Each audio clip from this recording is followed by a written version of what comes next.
TCR வியூவர்ஸ்க்கு வணக்கம். என்னடா யார் அது புதுசாக இருக்குன்னு பார்க்குறீங்களா? என் பேர் சித்தார்த்.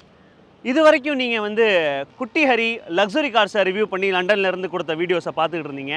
இன்னுமே நம்ம டிசிஆரில் இந்தியாவில் முக்கியமாக தமிழ்நாட்டிலேருந்து இந்தியன் கார்ஸை ரிவ்யூ பண்ணி அதை நான் உங்களுக்கு கொடுக்க போகிறோம். டிசிஆர் ஃபேமிலியில் நானும் ஜாயின் பண்ணுறேன். ஸோ அப்படி பார்த்தீங்கன்னா இன்றைக்கி நம்ம ஃபஸ்ட்டு எந்த காரை ரிவ்யூ பண்ண போகிறோம் இந்தியாவிலேருந்து அப்படின்னு பார்த்தீங்கன்னா மஹிந்திராவோட XUV 700.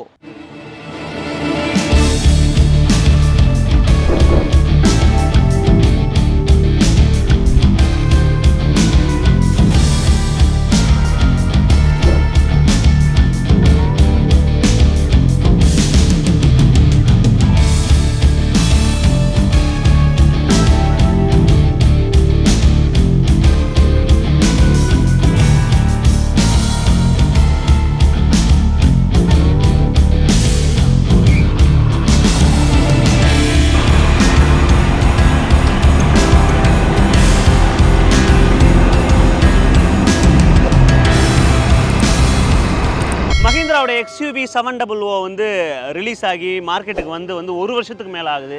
இப்போ எதுக்கு இந்த காரை ரிவ்யூ பண்ணணும் அப்படிங்கிற கேள்வி கண்டிப்பாக அவங்க எல்லாருக்குமே தோணும். ஏன் இந்த காரை நம்ம ரிவ்யூ பண்ணுறோம்னா அதுக்கு ஒரு சின்ன கதை ஒன்று இருக்குது. என்னென்னா மஹிந்திராவை பொறுத்த வரைக்கும் அவங்க ஒரு கட்டத்தில் மார்க்கெட்டில் முக்கியமான ஒரு மார்க்கெட் லீடராக இருந்தாங்க அப்படின்னு நம்ம சொல்லலாம். முக்கியமாக மஹிந்திராவோட ஸ்கார்பியோ ஒரு கட்டத்திலாம் பார்த்தீங்கன்னா போன டெக்கேட்னு கூட சொல்லலாம். அப்போல்லாம் ஒரு பெரிய ஸ்டேட்டஸ் சிம்பிளாக இருந்துச்சு. ஸ்கார்பியோ ஆகட்டும், பொலேரோ ஆகட்டும், ஏரியாவில் மாசாக இருக்கக்கூடிய ஒரு ஆள் ஸ்கார்பியோ வச்சுருப்பார். ஒரு அரசியல்வாதி ஸ்கார்பியோ வச்சுருப்பார். படங்களில் வில்லன்கள்லாம் ஸ்கார்பியோ வச்சுருப்பாங்க. இப்படி ஸ்கார்பியோ ஒரு முக்கியமான விஷயமா மார்க்கெட்டில் ஒரு முக்கியமான காராக இருந்துகிட்டு இருந்துச்சு. அதே மாதிரி பொலேரோ எடுத்துக்கிட்டாலும் பொலேரோ ஒரு ஃபேமிலிக்கான ஒரு கார். அதே நேரத்தில் ஒரு எக்ஸிக்யூட்டிவ்க்கான ஒரு கார். போலீஸ் ஆஃபீஸர்ஸ்லாம் கவர்மெண்ட் போலீஸ் ஆஃபீஸர்ஸ்க்கு பொலேரோ கொடுத்தாங்க, போலீஸ் டிபார்ட்மெண்ட்டுக்கு பொலேரோ கொடுத்தாங்க. இப்படி பொலேரோ பல இடங்களில் இருந்ததையும் நம்ம பார்த்தோம். ஆனால் ஒரு காலகட்டத்தில் மஹிந்திரா ஹூண்டாய், டாட்டா இவங்கள்ட்டெல்லாம் தன்னோட மார்க்கெட்டை இழக்கக்கூடிய ஒரு சூழ்நிலை ஏற்பட்டுச்சு. முக்கியமாக ஸ்கார்பியோ திடீர்னு மார்க்கெட் லீடராக இருந்த, மார்க்கெட்டில் முக்கியமான ஒரு வண்டியாக இருந்த ஸ்கார்பியோ திடீர்னு அதோட காம்படிஷன் கொஞ்சம் அளவு குறையிற மாதிரி இருந்துச்சு. ஸோ மஹிந்திரா என்ன பண்ணுறாங்கன்னா நம்ம ஒரு ஃபுல் ஃபோர்ஸோட ஒரு புது வண்டியை இறக்கணும் அப்படிங்கிற முடிவுக்கு வராங்க. ரீலான்ச் பண்ணணும் அப்படிங்கிற முடிவுக்கு வராங்க. ஐ எம் பேக் அப்படின்னு சொல்கிற மாதிரி மஹிந்திரா ஆல்ரெடி XUV 500 இருந்துச்சு. அந்த XUV 500ஐயே கொஞ்சம் சேஞ்ச் பண்ணி முக்கியமாக அதில் ஒரு பெரிய சேஞ்ச் பண்ணாங்க. அது என்னென்னு பார்த்தீங்கன்னா இந்த லோகோ. மஹிந்திராவோட பழைய லோகோ பார்த்துருப்பீங்க. அந்த லோகோ இல்லாமல் 2 Peaks லோகோ அப்படிங்கிறாங்க இந்த லோகோவை. இந்த லோகோவை டிசைன் பண்ணி இந்த லோகோ மஹிந்திராவோட SUVஸ்க்கு மட்டும்தான் இந்த லோகோஸ் வரும் அப்படிங்கிறத முடிவு பண்ணி அந்த லோகோவில் முதல்ல இந்த XUV 700 களமிறக்குறாங்க. மஹிந்திரா தன்கிட்ட இருந்த மொத்த வித்தையும் இறக்கி ஒரு சூப்பர் காரை கொண்டு வரணும் அப்படிங்கிற நோக்கத்தோடு கொண்டு வரப்பட்டது தான் இந்த கார். அதே மாதிரி இந்த கார் லான்ச் ஆன உடனே பார்த்தீங்கன்னா இந்த காரோட டிசைனுக்காகவும் முக்கியமாக இந்த லோகோவுக்காகவும் பெரிதும் பேசப்பட்டுச்சு. இந்த பல பேரோட கவனத்தை இந்த கார் ஈர்த்துச்சுன்னே சொல்லலாம். இந்த லோகோவை ஃபிக்ஸ் பண்ண உடனே காரோட தோற்றமே டோட்டலாக மாறின மாதிரி ஒரு ஃபீல் வந்துச்சு. இந்த லோகோ ஸ்லீக்காக, ரொம்ப அதே நேரத்தில் ரொம்ப லக்ஸுரியாக, ரொம்ப கசமுசான எந்த டிசைன்ஸும் இல்லாமல் ரொம்ப பக்காவான ஒரு லோகோ டிசைன் பண்ணி மஹிந்திரா இந்த லோகோ டிசைன் பண்ணுறதுக்கு பின்னாடி ஒரு பெரிய கதை இருக்குது. ரொம்ப நிறைய ப்ராசஸ் பண்ணியிருந்திருக்காங்க. இந்த லோகோ ஸ்டேரிங்கில் வச்சா நல்லா இருந்திருக்குமா, இங்கேயும் வைக்கணும், ஸ்டேரிங்லேயும் வைக்கணும், பின்னாடி சைடு வைக்கணும், எல்லா இடத்துலையும் இந்த லோகோ பொருத்தமாக இருக்குமா, அதே மாதிரி ஸ்டேரிங்கில் வைக்கிறப்போ சப்போஸ் ஒரு ஆக்சிடென்ட் இம்பேக்ட் அப்போ தலை போய் ஸ்டேரிங்கில் மோதிச்சுன்னா தலையில் ஏதாவது காயமாக வருமா, இந்த பீக் தலையில் மோதுமா, இல்லை ஏர் பேக் வெளில வரப்போ ஏர் பேக் கிளிக்குமா, இந்த மாதிரிலாம் நிறைய யோசனை பண்ணி அதுக்கு எல்லாத்தையும் சேர்த்து ஒரு நல்ல லோகோவை டிசைன் பண்ணி அதுக்கப்புறமா இந்த லோகோவை ஃபிக்ஸ் பண்ணியிருக்காங்க. இந்த லோகோ M மாதிரி இருக்கும். மஹிந்திரா தான் கம்பெனி பேர் இல்லையா? ஸோ M மாதிரி இருக்கும். சில பேருக்கு W மாதிரி இருக்குன்னு சொன்னாங்க. சில பேருக்கு விங்ஸை விரிச்சிருக்க மாதிரி இருக்குது, ஒரு பறவை விங்ஸை விரிச்சிருக்க மாதிரி அப்படி இருக்குன்னு சொன்னாங்க. ஆனால் இந்த லோகோவை பொறுத்த வரைக்கும் இதை வச்ச உடனே மஹிந்திராவோட ஒரு தோற்றம், மஹிந்திராவோட ஒரு பார்வை எல்லாமே மாறிடுச்சு அப்படின்னே சொல்லலாம். இப்போ இந்த காரோட முன்பக்கம், அதாவது காரோட முகம் எப்படி இருக்குது அப்படின்னு பார்ப்போம். இந்த காரோட முன்பக்கத்தை பார்த்தீங்கன்னா நம்ம XUV மாதிரியே தான், ஆனால் இதில் கொஞ்சம் சேஞ்சஸ் செஞ்சுருக்காங்க. முக்கியமாக அதோட கிரில் பார்க்கணும். இந்த கிரில் அழகான ஒரு அந்த 2 லைன் இந்த கிரில்லில் போகிறத பார்த்தீங்கன்னா ரொம்ப சிம்பிள் டிசைன். ஆனால் அதுவே ஒரு மெச்சூரான ஒரு மெஜஸ்டிக்கான ஒரு டிசைனை சொல்லலாம். இந்த கார் முழுக்கவே நீங்கள் பார்த்தீங்கன்னா கசமசான்னு எங்கேயுமே பெரிய பெரிய சேஞ்சஸ் எதுவுமே பண்ணாமல் சின்ன சேஞ்சஸ் தான் பண்ணியிருக்காங்க. ஆனால் அதுவே ஒரு மெச்சூரான ஒரு மெஜஸ்டிக்கான ஒரு லுக்கை காருக்கு தருது. கரெக்டாக இந்த கிரில்லுக்கு நடுவில் நம்ம சொன்ன அந்த ஒரு ஸ்டைலிஷான அந்த லோகோவை ப்ளேஸ் பண்ணியிருக்காங்க. முக்கியமாக இந்த காரோட ஒரு ட்ரேட்மார்க் அப்படின்னு நம்ம சொல்லணும்னு வச்சுக்கோங்களேன், இந்த காரோட ஹெட்லாம்ப்ஸ் தான். இந்த ஹெட்லாம்ப்ஸை நீங்கள் பார்த்தீங்கன்னா உங்களுக்கு எனக்கு எப்படி தோணுது அப்படின்னா, ஒரு பாம்பு வந்து தன்னோட பல்லு, அதை ஃபேங்ஸ்ன்னு சொல்லுவாங்க, ஸ்னேக் ஃபேங்ஸ்ன்னு சொல்லுவாங்கள்ல, அந்த மாதிரி இருக்குது பாருங்கள். அந்த ஹெட்லாம்ப்ஸ் வந்து பம்பர் வரைக்கும் கொடுத்துருக்காங்க. இது வந்து இந்த காரோட ட்ரேட்மார்க் அப்படின்னே சொல்லலாம். கீழே பம்பரில் அதே மாதிரி ஃபாக் லேம்ப் இருக்குது.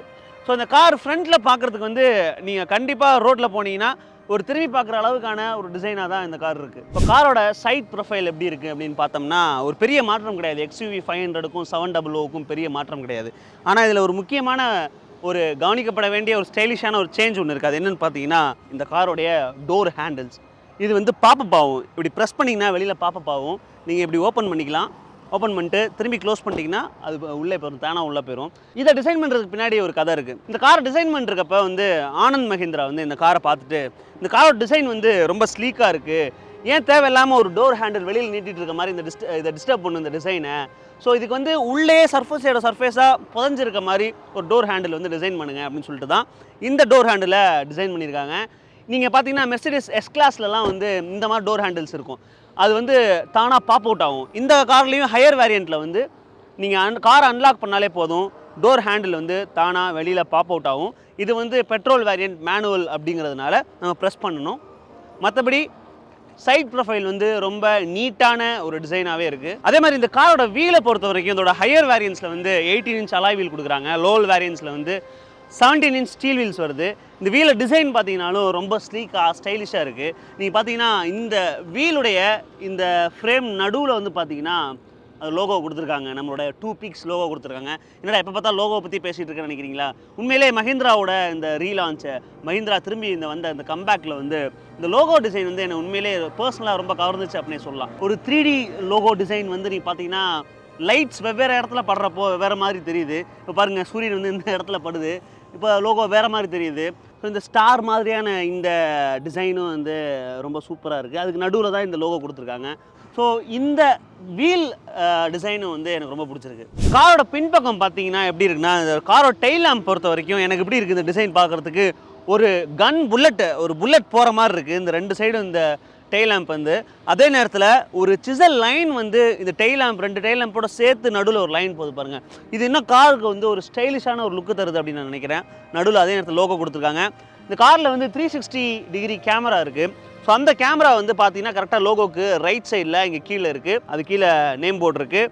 சில்வர் டிஃப்யூசர் கொடுத்துருக்காங்க. அதே மாதிரி இந்த காரில் ரொம்ப ஸ்டைலிஷாக ஒரு ஸ்பாய்லர் மேலே கொடுத்துருக்காங்க, நீங்கள் பார்த்தீங்கன்னா தெரியும். இப்போ காரோட பின்பக்கம் டிக்கி ஓப்பன் பண்ணி எவ்வளோ ஸ்பேஸ் இருக்குது, எப்படி இருக்குது அப்படிங்கிறத நம்ம பார்ப்போம். பார்த்தீங்கன்னா இங்கே ஒரு ஸ்பேஸ் கொடுத்துருக்காங்க, அது ஓப்பன் பண்ணுற மாதிரி இருக்குது. ஓப்பன் பண்ணால் இங்கே நான் உங்களோட டூல் கிட் எல்லாத்தையும் நீங்கள் வச்சுக்கலாம். காரோட டூல் கிட் எல்லாத்தையும் அதுக்கு ஒரு சூப்பர் ஸ்பேஸ் ஒன்று கொடுத்துருக்காங்க. அதே மாதிரி இப்போது நீங்கள் நிறைய லக்கேஜ் ஏற்றணும் அப்படிங்கிற ஒரு ஆப்ஷன் வேணும் அப்படின்னா நீங்கள் இந்த பின்பக்க 3rd row சீட்ஸை வந்து அழகாக அப்படி ஃபோல்ட் பண்ணிக்கலாம். ரொம்ப ஈஸியாக நீங்கள் ஃபோல்ட் பண்ணிக்கலாம். அந்த லிவரை இழுத்து ஒரு பெரிய ஸ்பேஸ் கிடைக்குது. இங்கே ஒரு ஆள் படுத்து தூங்கிட்டு போகலாம் உங்களுக்கு, அந்தளவு ஒரு ஸ்பேஸ் இருக்குது. நிறைய லக்கேஜ் ஃபேமிலியோடு போகிறப்போ நீங்கள் வந்து ஒரு லாங் டூர் போகிறீங்க, இல்லை ஒரு நிறைய நாள் ஒரு இடத்துல ஸ்டே பண்ண போகிறீங்கன்னா அதுக்கு தேவையான அளவுக்கு கூட இங்கே லக்கேஜ் வந்து நீங்கள் எடுத்துகிட்டு போகலாம். அந்தளவு ஒரு ஸ்பேஸ் இருக்குது. திரும்பி நீங்கள் சீட்ஸை இந்த லிவரை பிடிச்சிட்டாலே அழகாக வந்து அட்ஜஸ்ட் ஆயிரும். ஸோ இதுதான் பின்பக்கம் இருக்க ஸ்பேஸ். இப்போ இந்த XUV 700 வந்து எப்படி இருக்குது அப்படிங்கிறத நம்ம ஓட்டி பார்க்க போகிறோம். வாங்க. கார் டோரை திறந்தோடனே சீட் வந்து வாங்க உட்காருங்க அப்படின்னு பின்னாடி போகுது தானா, ரொம்ப வெல்கமிங்காக இருக்காது. ஸோ என்னை பார்த்தீங்கன்னா சுற்றி எல்லா வசதிகளும் கொடுத்துருக்காங்க. எலக்ட்ரிக் ஸ்டேரிங்கில் கண்ட்ரோல்ஸ்லாம் கொடுத்துருக்காங்க, க்ரூஸ் கண்ட்ரோல் கொடுத்துருக்காங்க. அப்புறம் பார்த்தீங்கன்னா லெஃப்ட் சைடில் நீங்கள் பார்த்தீங்கன்னா இதில் ஒரு ஹேண்ட் பிரேக் வித்தியாசமாக இருக்குது. எப்படின்னா நீங்கள் பிரேக்கை ப்ரெஸ் பண்ணிட்டு இந்த பீங்கிற அந்த பட்டனை ப்ரெஸ் பண்ணிங்கன்னா ஹேண்ட் பிரேக் அப்ளை ஆயிரும்.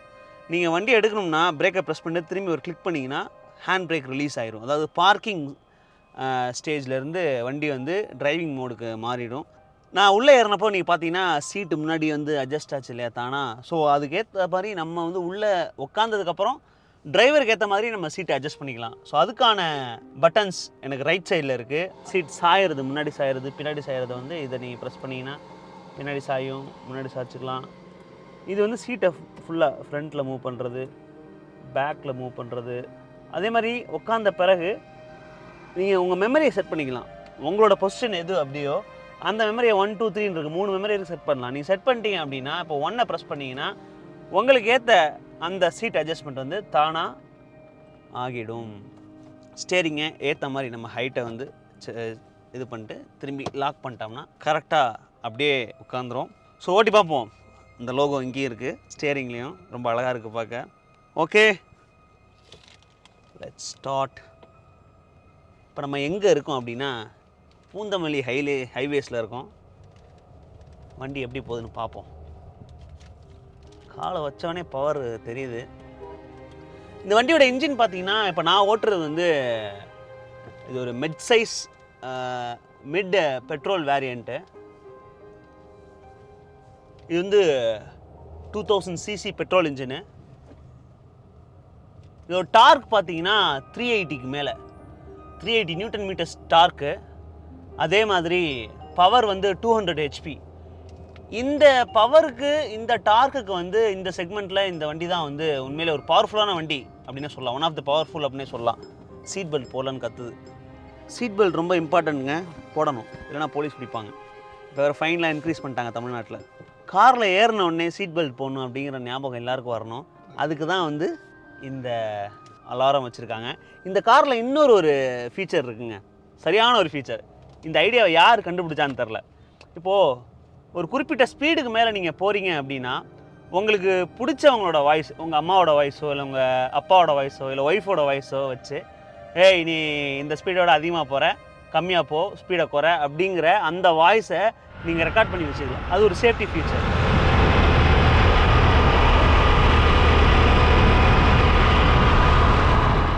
கார் பார்க்குறதுக்கு பெருசாக இருக்குது, ஆனால் ஓட்டுறப்போ ஹேண்ட்லிங் ரொம்ப ஈஸியாக தான் இருக்குது. இவ்வளோ பெரிய காரை ஓட்டுறோம் அப்படிங்கிற ஒரு எண்ணம் இல்லை, தோணலை. சின்ன கார்லேருந்து இந்த மாதிரியான பெரிய காருக்கு மூவ் ஆகணும்னு நினைக்கிறவங்க, எஸ்யூவி வாங்கணும் அப்படின்னு நினைக்கிறவங்க இது ஒரு ஃபஸ்ட்டு காரை சாய்ஸாக வச்சுக்கலாம் தான் நினைக்கிறேன். ஏன்னா ரொம்ப கம்ஃபர்டபுளாக இருக்குது. அது மாதிரி ஆக்ஸலரேஷன் பார்த்தீங்கன்னா ரொம்ப ஸ்ட்ரெயிட்டாக ஸ்மூத்தாக லீனியராக இருக்குது. ஆக்ஸலேட்டரில் கால் வச்ச உடனே வந்து டர்போ பிக்கப் ஆன உடனே நமக்கு அந்த பவர் தெரியுது. நான் ஏற்கனவே சொன்ன மாதிரி இது வந்து ஒரு 200 cc பெட்ரோல் இன்ஜின். நான் ஓட்டுறது வந்து பெட்ரோல் வேரியண்ட், மேனுவல் டிரான்ஸ்மிஷன்.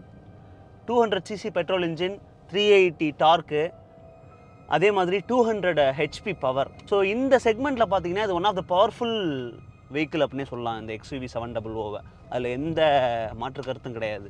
அதே மாதிரி இப்போ சிட்டி கண்டிஷனில் இப்போ பாருங்கள், காரை டிராஃபிக்கில் ஸ்லோ பண்ணி திரும்பி எடுக்கிறப்போ உடனே பிக்கப் வந்து உடனே நல்லா இருக்குது, உடனே எடுக்குது வண்டி. இப்போ ஆன் ஆகி ஆஃப் ஆகுறது, ஸ்லோ பண்ணி ஸ்டார்ட் பண்ணுறது, இதெல்லாம் எந்த பிரச்சனையும் இல்லை அப்படின்னு நினைக்கிறேன்.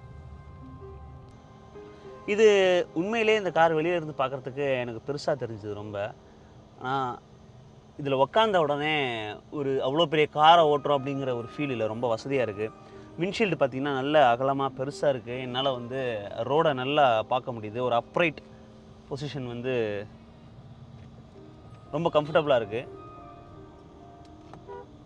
இன்னொரு விஷயம், கார் எப்போதுமே ஒரு கார் ஓட்டுறப்போ உங்களுக்கு வந்து ஒரு கான்ஃபிடென்ஸ் வரும். அது வந்து நீங்கள் ட்ரைவ் பண்ணி பார்த்தா தெரியும், டிரைவர்ஸ்க்கு எல்லாருக்குமே தெரியும். அந்த கான்ஃபிடென்ஸ் வந்து இந்த காரில் ரொம்ப சீக்கிரமே கிடைக்கிது. சில வண்டி வந்து ஒரு 10 நிமிஷம் ஒரு 15 நிமிஷம் ஓட்டினா தான் அதுக்கு வந்து நமக்கு செட் ஆகும். அந்த கான்ஃபிடென்ஸ் வந்து லேட்டாக தான் வரும். ஆனால் இப்போ எனக்கு வந்து ரொம்ப பழகின கார் மாதிரி உடனே ஃபீல் ஆகுது. இப்போது பள்ளத்துலலாம் ஏறி இறங்கணும், இப்போ ஃப்ளாட் சர்ஃபேஸில் போகிறோம். பெருசாக ஒரு பெரிய குலுங்கலோ ஒரு பெரிய அசௌகரியமோ ஓட்டுறப்போ தெரியல. அது ஒரு நல்ல விஷயம் அப்படின்னே சொல்லலாம். இப்போ யூட்டன் அடிக்கிறோம். யூட்டன் அடிக்கிறப்ப ரொம்ப ஸ்மூத்தாக ஈஸியாக இருந்துச்சு. பெரிய எந்த மெனக்கடலும் இல்லாமல் ரொம்ப ஈஸியாக ஸ்மூத்தாக இருந்துச்சு யூட்டனும். நீங்கள் ஒரு பெரிய கார் ஓட்டுறோம் அப்படிங்கிற ஒரு ஹெசிடேஷன் இல்லாமல் ரொம்ப ஈஸியான ஒரு யூட்டனாக இருந்துச்சு. ஸோ இதெல்லாம் தான் முக்கியம். இப்போ சென்னை மாதிரியான ஒரு சிட்டிக்குள்ளே ஓட்டுறோம் அப்படின்னா இவ்வளோ பெரிய காரை யூட்டன் அடிக்கிறப்போ ரொம்ப ஈஸியாக இருக்கணும். ஸ்டேரிங் ரொம்ப பிரச்சனை பண்ணக்கூடாது, நம்ம கம்ஃபர்டபுளாக இருக்கணும். டிராஃபிக்கில் நின்று போகிறப்போ உள்ளே பூந்து போகிறப்பெல்லாம் வந்து நமக்கு வண்டி கம்ஃபர்டபுளாக இருந்தால் தான் அது வந்து ஒரு சிட்டிக்கு ஏற்ற வண்டி நம்ம சொல்லலாம். இந்த காரோட விலை பார்த்தீங்கன்னா 13 lakhஸில் ஸ்டார்ட் ஆகுது. 13 ஆன் ரோடு வந்து 16 வந்துடும். 16 lakhஸில் ஸ்டார்ட் ஆகி 27 lakhs வரைக்கும் இந்த கார் வேரியன்ஸ் இன்க்ரீஸ் ஆக வந்து போகுது. முக்கியமாக இந்த காருக்கு இருக்கக்கூடிய இவ்வளோ வசதிகள் வந்து இந்த விலையில் கிடைக்கிறதா இந்த காரோடைய முக்கியமான ஒரு ப்ளஸ் பாயிண்ட் அப்படின்னே நம்ம சொல்லலாம். இப்போ இந்த காரில் வந்து 360 கேமரா இருக்குது, 360 டிகிரி கேமரா இருக்குது. பேக்கில் என்ன வண்டி வருது, எவ்வளோ தூரத்தில் வருதுங்கிறத நான் பார்த்துட முடியும். அதே மாதிரி டாப் வியூ, காட்ஸ் வியூன்னு சொல்லுவாங்களே, அந்த வியூவிலையும் உங்களுக்கு வந்து கார் சைடில் என்ன வருது அப்படிங்கிறத உங்களால் பார்க்க முடியும். நான் முன்னாடியே சொன்ன மாதிரி இந்த பொலேரோ, ஸ்கார்பியோ அந்த டைமில் வந்து இப்போ ஒரு யங் மேன், ஒரு 30ஸ்குள்ளே இருக்கக்கூடிய இல்லை 35க்குள்ளே இருக்கக்கூடிய ஒரு யங் மேன் வந்து எஸ்யூவி வாங்கணும் அப்படின்னு முடிவு பண்ணுறாரு அப்படின்னா அவருடைய ஆப்ஷன் வந்து ஸ்கார்பியோவாக இருக்குமா இல்லை ஒரு பொலேரோவாக இருக்குமா அப்படிங்கிறது சந்தேகமாக தான் இருந்துச்சு. ஏன்னா அது வந்து ஒரு 40ல் இருக்கக்கூடிய ஒரு ஆள், ஒரு கெத்தாக இருக்கக்கூடிய ஒரு லைஃப்பில் ஒரு இடத்துக்கு போன ஒரு ஆள் வாங்கக்கூடிய ஒரு கார்ஸாக தான் அதெல்லாம் இருக்கும். ஆனால் இந்த கார் வந்து இப்போ XUV 700 இந்த வெர்ஷன் வந்ததுக்கப்புறம் ஒரு சின்ன பசங்களுக்கும் வந்து இந்த மாடல் பார்த்தோன்னே பிடிக்குது. ஒரு ஸ்டைலிஷான ஒரு கார், இது நம்ம வச்சுக்கலாம், இது நம்ம வாங்கி வச்சுக்கலாம் அப்படிங்கிற மாதிரியான தோன்ற ஒரு மாடலாக இது இருக்குது அப்படி தான் நான் நினைக்கிறேன். அப்பா செம்மையாக இருக்குது பாருங்கள், 100 கிராஸ் பண்ணியாச்சு.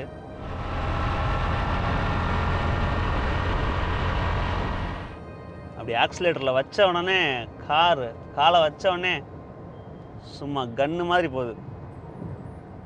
லாங்லாம் போகிறப்போ உண்மையிலே ஹைவேஸ்லாம் போகிறப்போ பயங்கர என்ஜாயபிளான ஒரு டிரைவிங்காக இருக்கும்னு நினைக்கிறேன். அதே மாதிரி இந்த காரில் பார்த்தீங்கன்னா ஒரு அழகான சன்ரூஃப் இருக்குது. இப்போது நீங்கள் போயிட்டுருக்கப்போ உங்களுக்கு உள்ள சன்லைட் தேவைப்படுதுன்னு நினச்சாலோ, இல்லை வந்து உங்கள் குழந்தைங்க வந்து எங்களுக்கு வந்து என்ஜாய் பண்ணணும், சன்ரூஃப் ஓப்பன் பண்ணுங்கன்னு சொன்னாலோ, அதுக்கு ஒரு சூப்பரான ஒரு சன்ரூஃப் இருக்குது. அதை நீங்கள் ஓப்பன் பண்ணிக்கலாம்.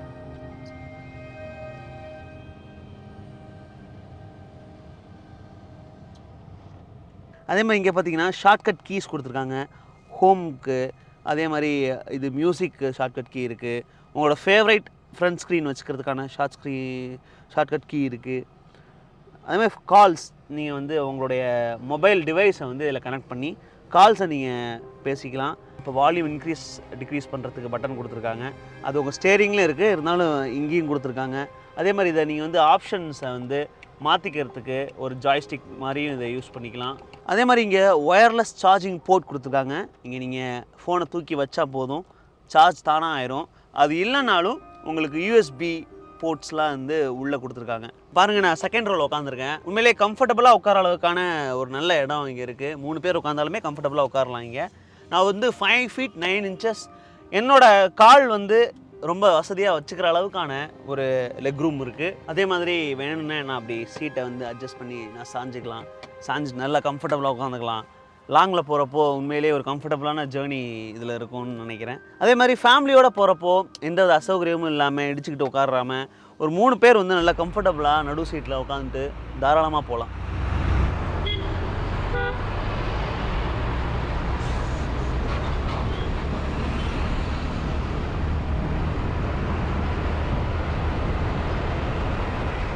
ஸோ நம்ம காரை ஓட்டி பார்த்தாச்சு, இந்த XUV 700 ஓட்டி பார்த்தாச்சு. எனக்கு என்ன தோணுதுன்னா, உண்மையிலேயே மஹிந்திரா பிராண்டை எனக்கு பிடிக்கும். ஆனால் இது நாள் வர அந்த பிராண்டில் வந்த கார்ஸ் மாடல் வந்து எனக்கு எதுவும் பெருசாக கவரலை அப்படின்னு நீங்கள் நினைக்கிற ஆளாக இருந்தால் உங்களுடைய ஃபஸ்ட்டு மஹிந்திரா சாய்ஸாக வந்து இந்த XUV 700 இருக்கலாம். நான் ஏற்கனவே சொன்ன மாதிரி யங்ஸ்டர்ஸ்க்கும் ஏற்ற மாதிரி ஒரு ஸ்போர்ட்டியான, ஒரு ஸ்டைலிஷான, அதே நேரத்தில் பெர்ஃபார்மன்ஸ் இருக்கக்கூடிய ஒரு நல்ல சாய்ஸ் வந்து XUV 700.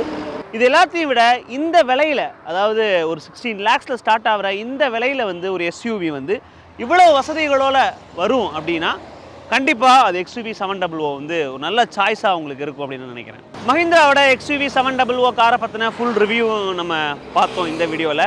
தொடர்ந்து இந்தியாவில் இருக்கக்கூடிய கார்ஸ் எப்படி இருக்குது, எந்த காரை வாங்கலாம், என்னென்ன கார் எப்படி இருக்குது அப்படிங்கிறத நம்ம ரிவ்யூ பண்ண போகிறோம் தமிழ் கார் ரிவ்யூவில். நான் உங்கள் சித்தார்த், நன்றி.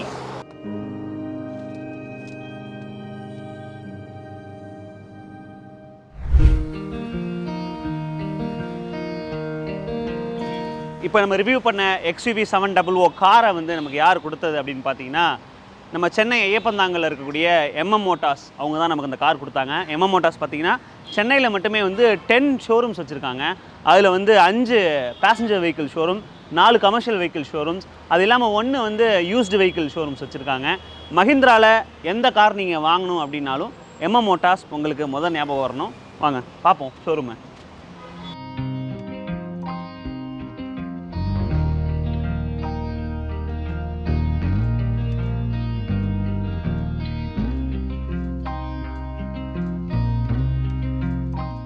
XUV 400 எலக்ட்ரிக் வெஹிக்கிள் வந்து சீக்கிரம் வரப்போகுது, லான்ச் ஆக போகுது.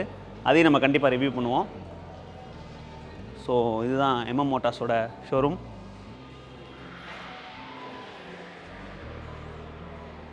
பொலேரோட புது வெர்ஷன் பொலேரோ நியோ, அதே லோகோவோட SUV.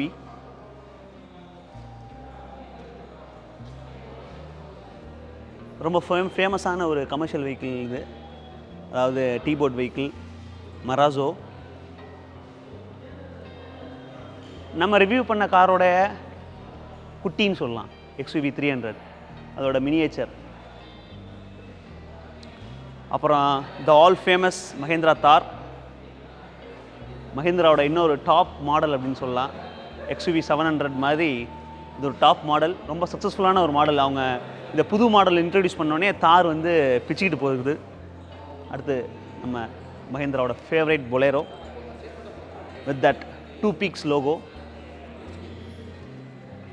ஸோ மஹிந்திராவில் உங்களுக்கு என்ன கார் வேணும் அப்படின்னாலும் சென்னையில் இருக்கக்கூடிய 5 ஷோரூம்ஸ்லேயும் நீங்கள் போய் பார்க்கலாம். எம்எம் மோட்டார்ஸ் ஷோரூம்ஸில். ஷோரூமோட ப்ரீமியம் செக்ஷன் இது தான். வாங்க அதுக்குள்ளே போய் பார்ப்போம்.